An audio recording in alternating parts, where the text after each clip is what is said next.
Pour parler des élections américaines et de ce duel en pleine pandémie entre Donald Trump et Joe Biden, nous retrouvons tout de suite Jean-Éric Brana. Bonjour. Vous venez de signer une biographie de Joe Biden aux éditions du Nouveau Monde. Qu'est-ce qui a séduit l'électorat américain chez Joe Biden durant cette campagne électorale ? Ce qui a été marquant dans cette campagne, c'est qu'il n'y a pas eu de campagne.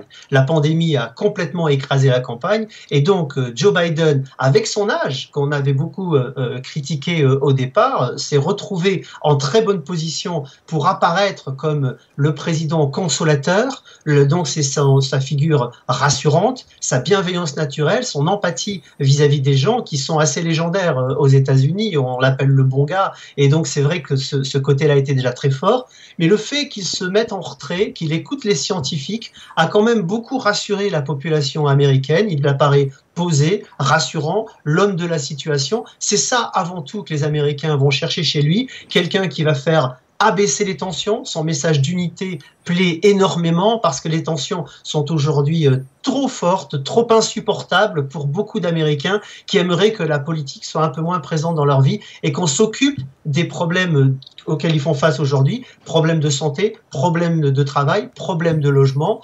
C'est ça d'abord qu'il faut apporter comme réponse. Alors, si Joe Biden l'emporte, est-ce qu'on va assister à un retour 4 ans en arrière sur le climat, sur les grands accords internationaux ? C'est en réalité plus nuancé que cela.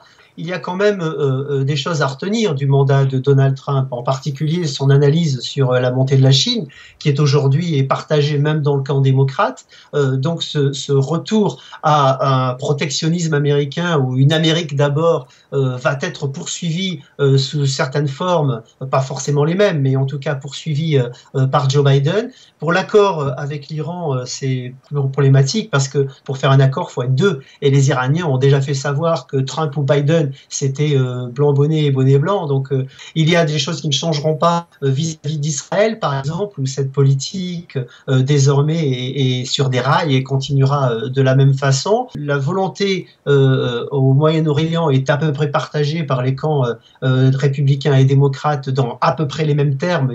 Pas de changement non plus là-dessus, pas même avec les voisins, qu'ils soient mexicains ou canadiens. L'USMCA convient parfaitement au camp démocrate. Il ne faut pas espérer une détente particulière de ce côté-là non plus. Alors si Donald Trump gagne cette élection, à quoi pourrait ressembler son second mandat ? Il y a beaucoup de paramètres à prendre en compte, puisque là, il ne s'agit pas simplement d'une victoire de Donald Trump, mais à savoir s'il aurait le Sénat. Or, on sait que dans les projections, déjà, il n'aurait pas la Chambre. Ça veut dire qu'on aurait un blocage. Et s'il perdait le Sénat, on aura un blocage encore plus grand, puisqu'on pourrait même avoir des effets qui iraient beaucoup plus loin. Par exemple, un nouvel impeachment avec une destitution.